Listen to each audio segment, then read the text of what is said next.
It amazes me how much trash collects on this in a day.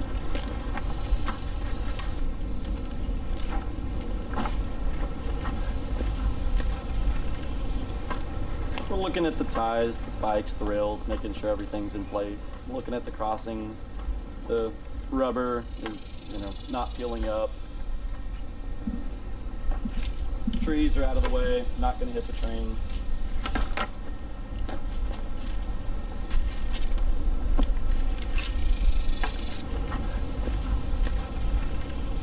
Every day we walk a mile before we run the train.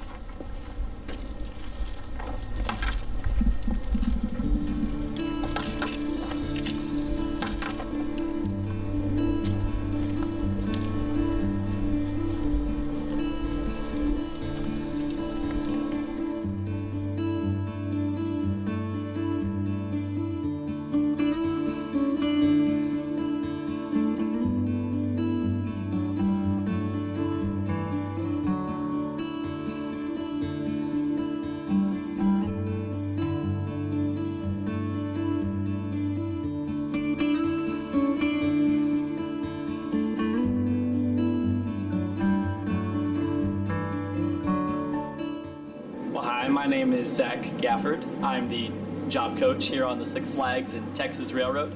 I've been with Six Flags since June of 2020, and I later moved over to the steam train. I've had a wonderful time here at Six Flags. I have a passion for steam trains and theme parks alike, and since then I've had a fantastic time working with my crew in the train.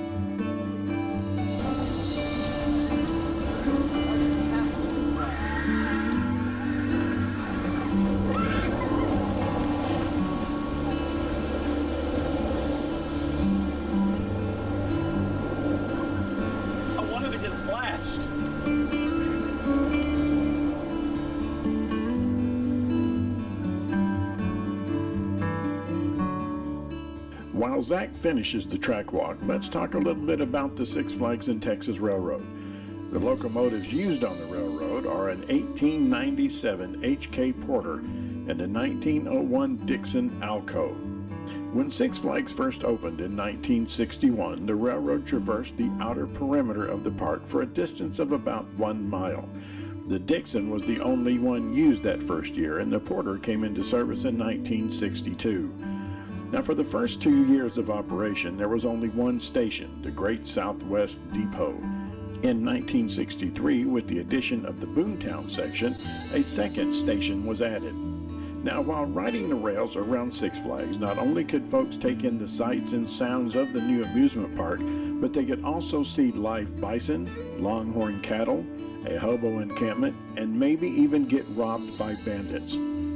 Now, the scenery around the park has changed quite a bit over the years, but the operation has pretty much remained the same over the past 62 years. So let's take a moment and let's look at the operation of the Six Flags and Texas Railroad.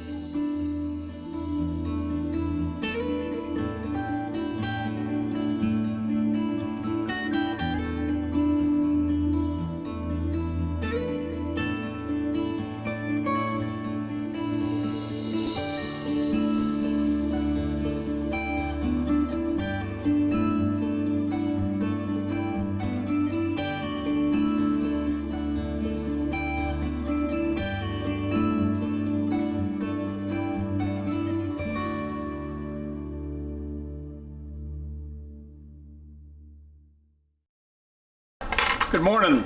My name's James. I'm one of the senior railroad mechanics out here at Six Flags over Texas. This is our 1901 Alco locomotive. She's made at the Dixon Works. She weighs about 36,000 pounds. She's been here at the park since day one. She's kind of like the grand old lady of the railroad. We're going to go through this morning on how we inspect these for daily operation, how we light them, and kind of give you a taste of some of the things that we do to make these things go around the park each and every day.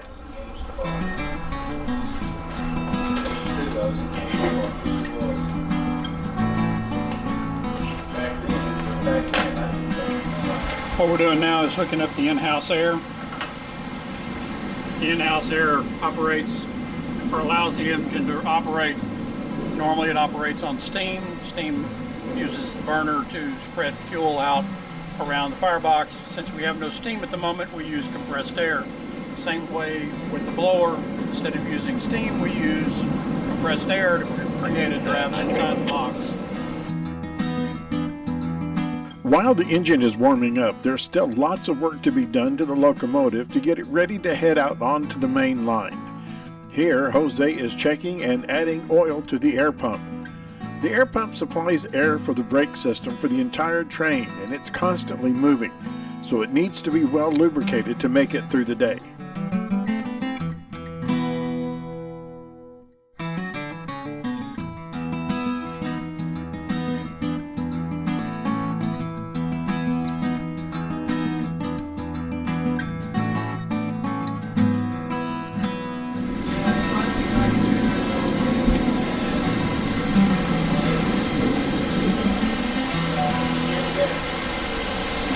Hey, you got a boil.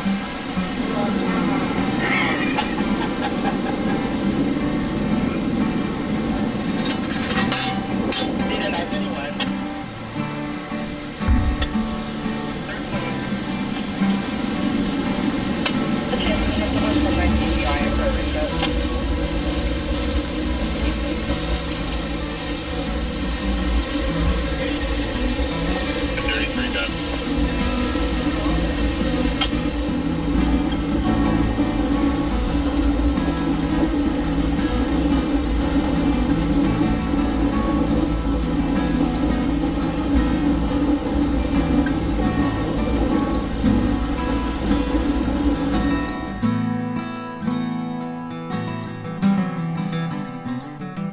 There are very many moving parts on a steam locomotive, and they all have to be lubricated in the morning and throughout the day as well.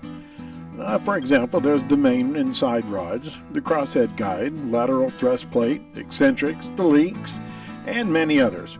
And if these are not taken care of regularly, very expensive breakdowns could occur.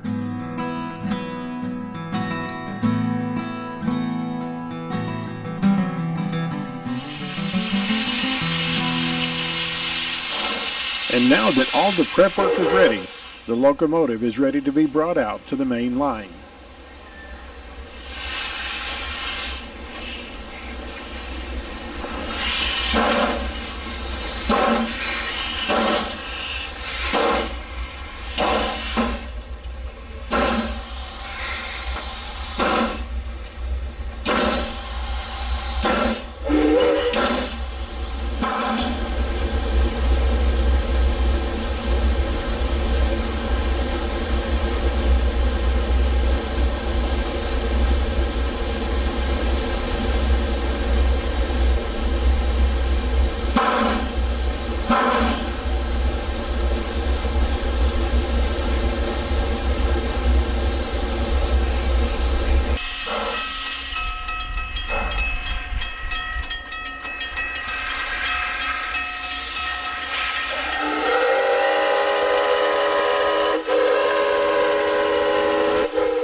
After you're looking at your wheels, brake beams, brake shoes, brake hangers, just your brake hoses, your cut levers. These should never change because we generally don't ever unhook the cars. Sometimes we do. It's very rare. This one has a handbrake. Make sure the handbrake is off. Look at the condition of your knuckles. You look down in here, We grease the inside of the knuckles to reduce wear on them, so you want to make sure they have a nice layer of grease on them. You're looking in here when your drawbar swings, make sure that has some grease on it. And actually, these look like they need some grease, so I'll go do that here in a minute. The engine and coaches have been hooked up, the brakes have been checked, the coaches have been inspected, and now it's time for the safety check.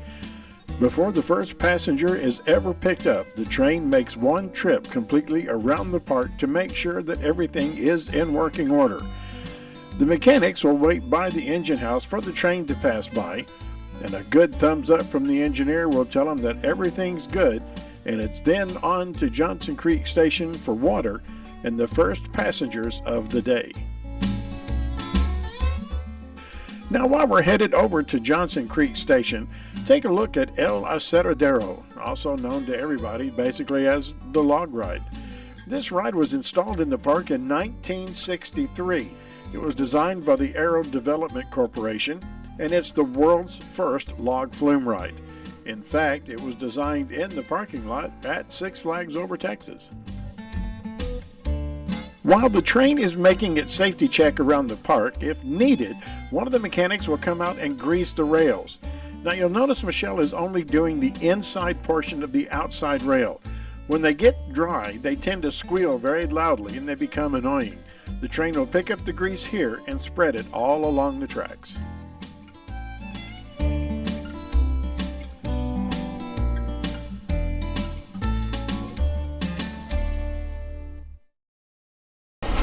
Well, I've been working around steam locomotives since I was, 13. I started out in the tarantula train in Grapevine on the 2248 down there. After it got taken down for its rebuild, wound up working out here. I knew some people and they invited me out. So I got promoted to fireman, working on getting certified as an engineer.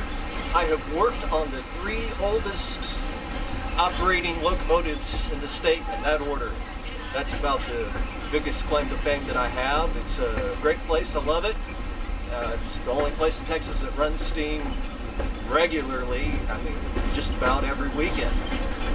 It's a lot of history here, it's a lot of fun.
It's great. Is it time? It's time. Yeah. Let's open up the station. That time of the season. Yeah. I feel like Six Flags Day. Oh, it's going to be Six Flags Day. fantastic. It's going to be a wonderful day. Oh, absolutely. It's wonderful. I'll stand. Well, I came out here to get a season pass so I could come out and ride the train whenever I wanted to. And I got to meet some of the engineers, and they invited me to join the crew. Good afternoon, folks. Welcome aboard the Six Flags and Texas Railroad. Please remain seated while the train's in motion. And then down on your right, the Chaparral Antique Motor Cars are built by the Cleburne Motor Company down in Cleburne, Texas. That's where the kids can drive you around while you ride in the back for a change. And high up on your right. Sorry, I'm cranky.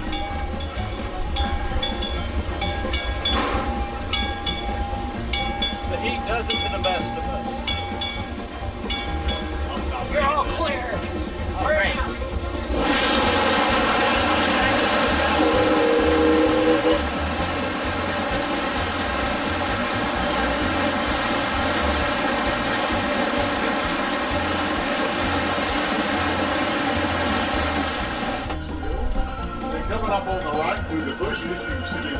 Texas Amphitheater. There's not much to look at in there. It's out of service. They use it for storage. But I can remember in the 1970s, I saw a I'm gonna try to get the echo.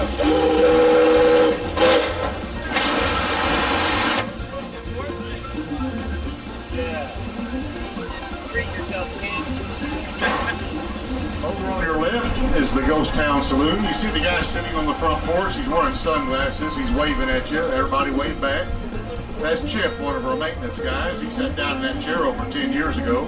He said he wouldn't get up again until the Cowboys win the Super Bowl.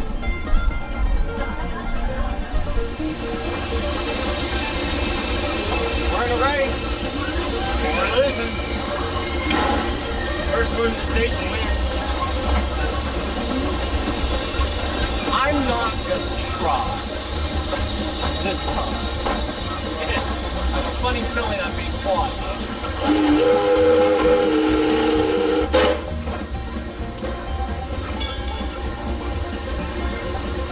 Yes, ring the bell. We're crossing line train.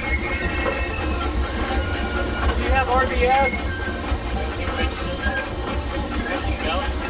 What? Random bell ringing central. Maybe. Bell ringing is one word, so it's not too long. I'm confused with myself.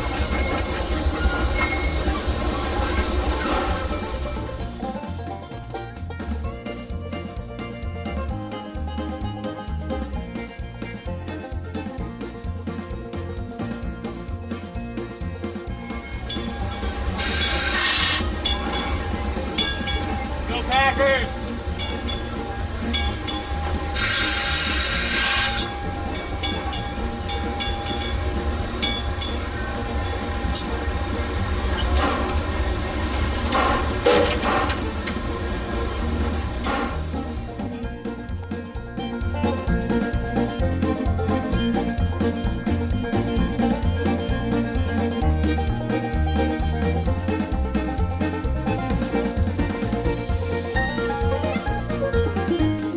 Now, while Pete gets the next bunch of folks loaded up, it seems there's been some personnel changes up in the cab.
Okay.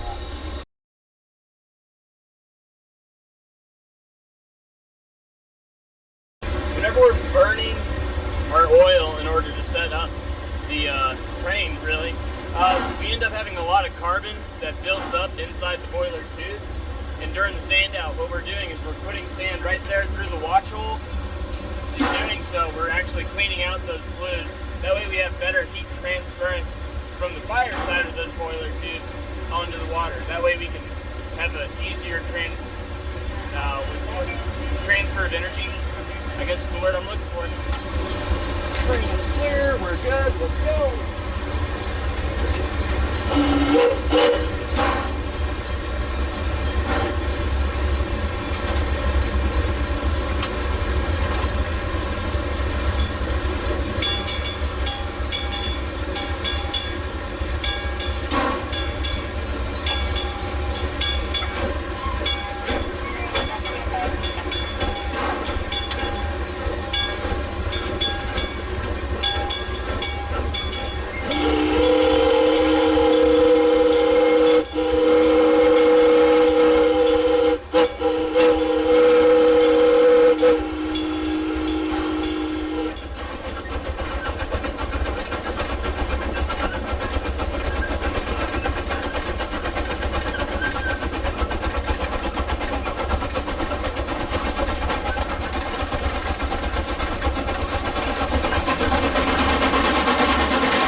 looks like we're now rolling up through Hobo Junction. Everybody say, oh no! Well, you never know what you're going to see on this part of the route. As this fine establishment tends to change daily, they have running water when it rains, air conditioned when the wind blows, and in the summer we'll even turn on the heater for you. Y'all look over to the left-hand side of the train, you'll see Zane. Oh, for shame, he's asleep on the job again, but I tell you what, come back next week, he might be awake for you, and he'll even rent you that basement over on the right-hand side.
Well, it's getting close to the end of the night, and as the sun begins to set on the railroad, the train has traveled about 28 to 30 miles on this day.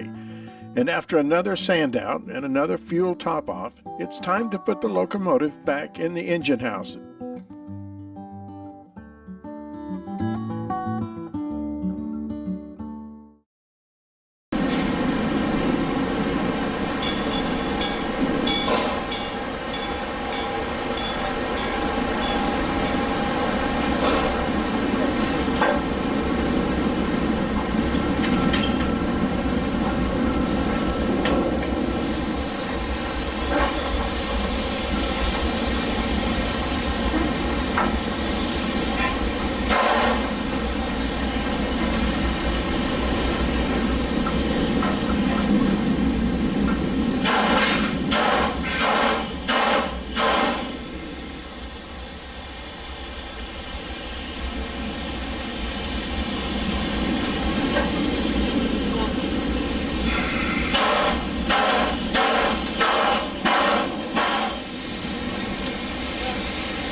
Mike interview, take one.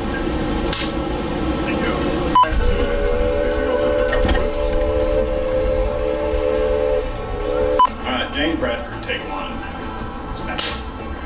Ow! You should like and subscribe to Dusty Wings Productions. Knuckle, drug, car, all that fun in there. Probably shouldn't be cussing for this. All right, Zach, interview part 2. It's my favorite part. I do not know how you found this video, but I sure hope you didn't find it boring. Next to us here is one of our 1901 steam locomotives in this sub. One of our 1901s? Yeah, one of our 1901s. Steam train! Honey, how many pulls it takes to hit? Oh shoot, we're on camera. Polish jokes are okay, right? Oh boy, it looks like a stroller. Oh, it's a big one. They're loading it. This is why they don't put cameras in front of me. Just a bunch of people going around in circles. Steam train.